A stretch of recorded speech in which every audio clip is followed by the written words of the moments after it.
সুপ্রিয় দর্শক, জনতার কণ্ঠে আপনাদেরকে স্বাগত জানাই। এই মুহূর্তে আমি উপস্থিত আছি গোপালগঞ্জ হাটে। আজকে নির্বাচন ঘোষণার পর জোর কদমে রাজনৈতিক দল প্রচার শুরু করেছেন।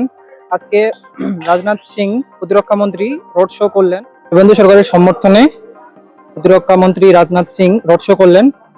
সাধারণ মানুষ কি চাইছেন, কি দেখলেন আজকে, সাধারণ মানুষ ভোটে কাকে চাইছেন, এর পরবর্তীতে সাধারণ মানুষের কাছ থেকে আমরা জেনে নিব সাধারণ মানুষ কি বলছেন। করলেন, আপনারা কি দেখলেন, কেমন জনসংগম হলো, ভালোই দেখলাম।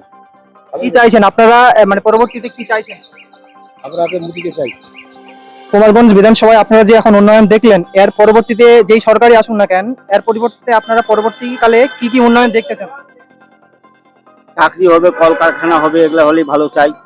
ছেলে মেয়েরা ভালো তার যোগ্যতা অনুষ্ঠান করবে, তাতে এরা উন্নতি করতে পারবে। আমার মতোই রাস্তাঘাটে পড়ে থাকবে, যারা যারা চাকরি বাকরি পায়, দেশে কলকারখানা যেন ভালো হয়।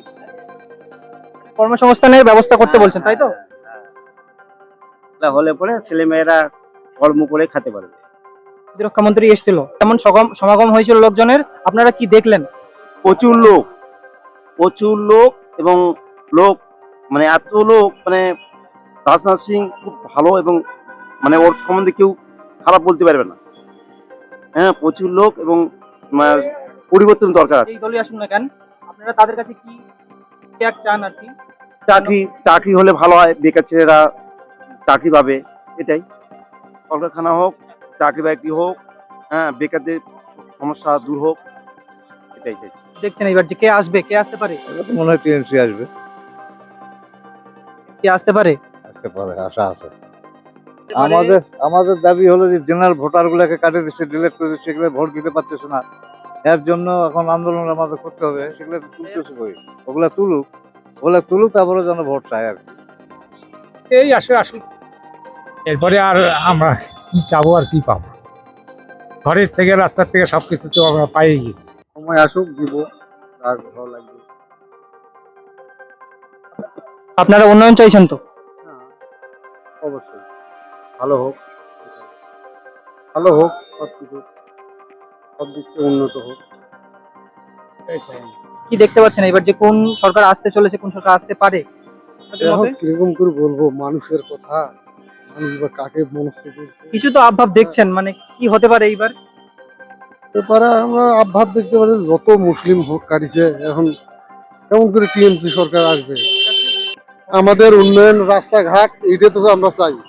আমরা তো আর জিয়ার মিনিটের আশা করি না।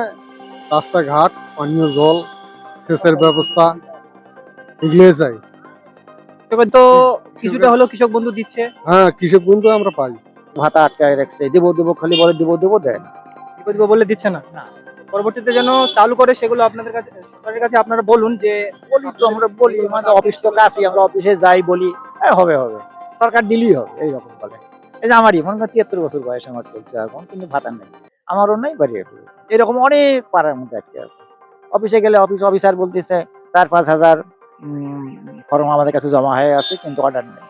অর্ডার না হলে আমাদের আজকে 1000 টাকা পালিত আর হবে না। ছেলে পেলে মানুষ করে কত কষ্ট করে লেখাপড়া শিখে তাদের চাকরি বাকরি না হয়, ওই 1000 টাকা দিয়ে কি দিন চলে যাবে? আজকালকার বাজারে 1000 টাকা কতক্ষণ? ভালো করবে তাকেই যাব। আমাদের দাবি কি থাকবে? আমাদের দাবি থাকবে রাস্তাঘাট, চাকরি বাকরি,